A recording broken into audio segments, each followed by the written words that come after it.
Yeah, to hold them to 56 is a good defensive night for us because I was really worried about them making threes. They're third in the country, 3-point percentage, and holding them to 6 for 32 I think was a key because they really need that 3-point line. And we did a good job in our zone in the first half, playing it wide and taking away shooters. And then I thought we were methodical offensively, and it's a heck of a night for us to get 4-1 in this league. Were you concerned that they were going to get hot? You seemed a little uptight at times, even though you were up 1700 feet. Yeah, no. I mean, I've seen them really. They can get going from out there, and it's one of the reasons we never went back to zone. I thought they'd get their feet a little settled, where it helped us in the first half because they're having to shoot it. Against zone, you shoot in a different rhythm, and they're so good with their man-to-man stuff. As I told you guys, they've kind of snuck up on me because we didn't see them last year, and all of a sudden they're more of an offensive group than a defensive group. Brad's always been a defensive guy, and how they're stretching it and their skill guys, I'm really impressed with them. So I felt we had to chase them off the arc continually, which we've done, and but we didn't want to go back zone. We wanted bodies on bodies, even though they threw a couple in at the end. Goodman picks up his 4th foul 9 seconds in. You kind of juggled it after that. How confident were you that he was going to stay out of it? Yeah, you can overcoach that foul thing, and maybe, I just felt, a senior, he should be able to play with some, and we kind of yo-yoed it a little bit, and but I'm confident in our older guys playing with fouls now, and now we had, I really like what our bench gave us. Cormac again, I thought Wirtz gave us a little more lift, I think he's really good. We need him to kind of play with confidence like that. But we worked around Dane, and sometimes I'm like, the assistants are saying that's 4, and I said, yeah, well, you need 5, so he's staying out there, and he's going to make 2 more threes. When you struggle as much as you did shooting the 3-pointer early in the season, are you more surprised when that happens as opposed to? I am, Tim. I was like a firm believer in the law of averages. A couple of the games in Vegas, especially the Texas A&M game where they're coming back on us, and we had all those clean looks, and I'm going, we could say all we want about turn the ball over, but we got to make a couple of those, and I think we can. And the practice stats say that we're a pretty good shooting team. And lately, when we get to double-digit threes, and the other team doesn't, what are we, 8-0? That's a good kind of, and we keep them off the line. We don't, and that has kind of been good for us. How much has your team just needed this kind of streak to get that confidence? You've talked about it, but it's been a couple of years since this kind of streak. No, it's very mental. There's no question about it for a group to kind of have an edge. And I thought they, first of all, our crowd was fabulous. And don't worry, I'm going to jump from table to table in the dining hall before every home game moving forward. Because our student section, as soon as I came out and saw that, it just gives our guys energy. The building was alive. But it was neat to see us start off with a punch. We hadn't really done that. We haven't really started off out of the gate. But I think our crowd helps us. Like when we have that energy, especially our students, our kids feel like, let's roll, man, and but they're confident, and my job to keep them that way. What prompted your table dancing? Well, I communicated with them all through Christmas. I have an email chain to our student section because my whole take was, hey, last time you were here, December 11th, you got to storm the court. So I think it's pretty cool if you come to games. So Clemson, I'll see you Clemson. I need you Clemson. We're going to be there. I'm going to come. I'm hitting them. Like, welcome back, And, Alan had he said, you need to go to the dining hall and let them see you. And I'm, I just want them to feel, I've always felt connected to, I go to the dorms, not since the pandemic, but I've always been connected to our student section, and Now I'm really, I almost crowd surfed. I was close to diving up there, and I probably will before. I wonder how long it would take me to be surfed from the baseline to all the way to the top. We're going to try that before the year's out on a good wind, but it was an awesome atmosphere, as the Kentucky game was, and my feeling was, hey, this is kind of fun over here. Now they've had two, and we've got 6 home games left. Come on, man, come on out. We need you. Let's have fun. And it helps our kids, no question.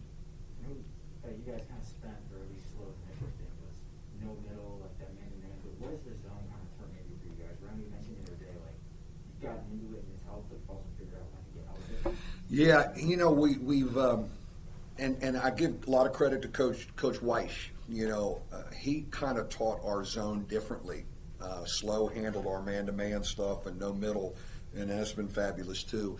But Tone kind of gave us some different looks where our forwards are up real high and our guards are more protected in the middle, and that's helped us. And I think overall, because it's a group that has played together a lot, whatever they play, they talk. They're more connected defensively because they know each other pretty good.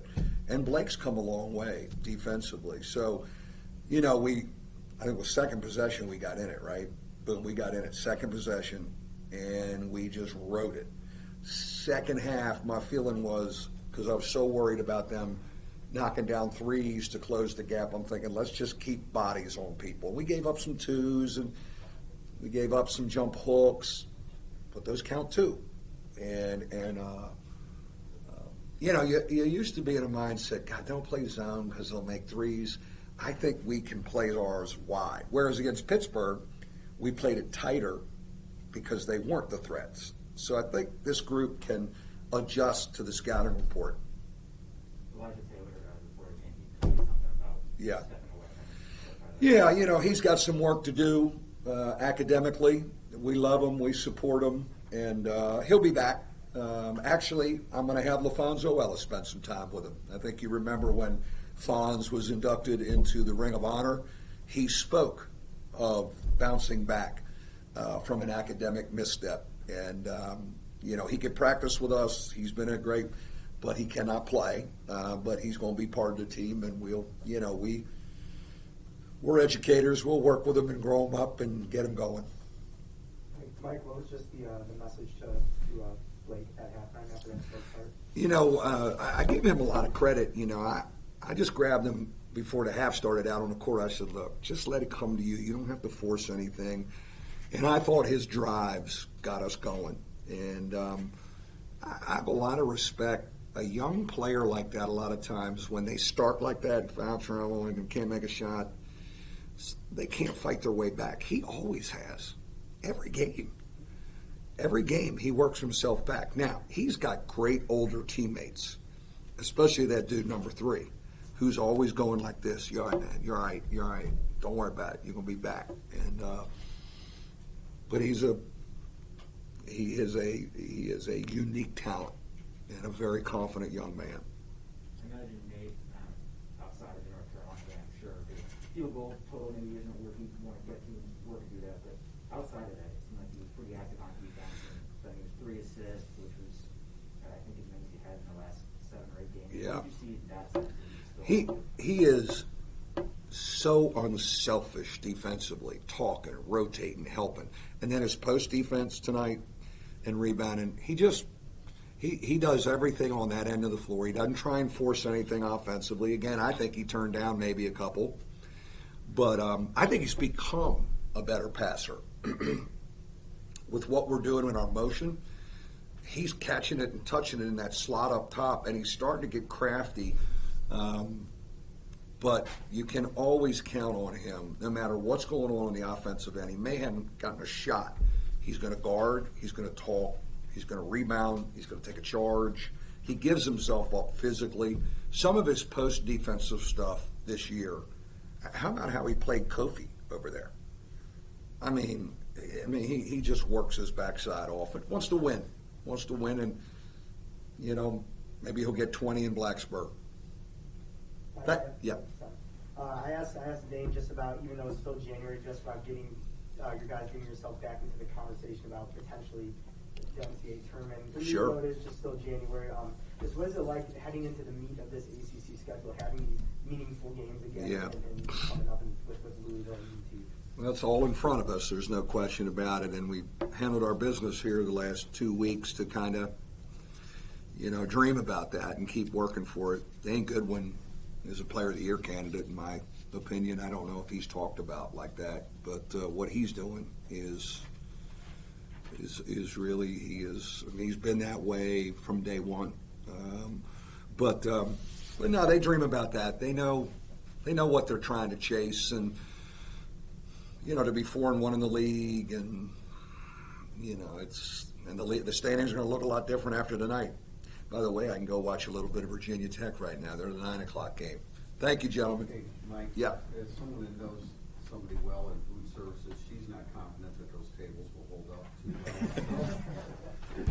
well. Yeah, I was warned. I'm on probation in the North Dining Hall. That's against the rules. Yeah, I got to try it.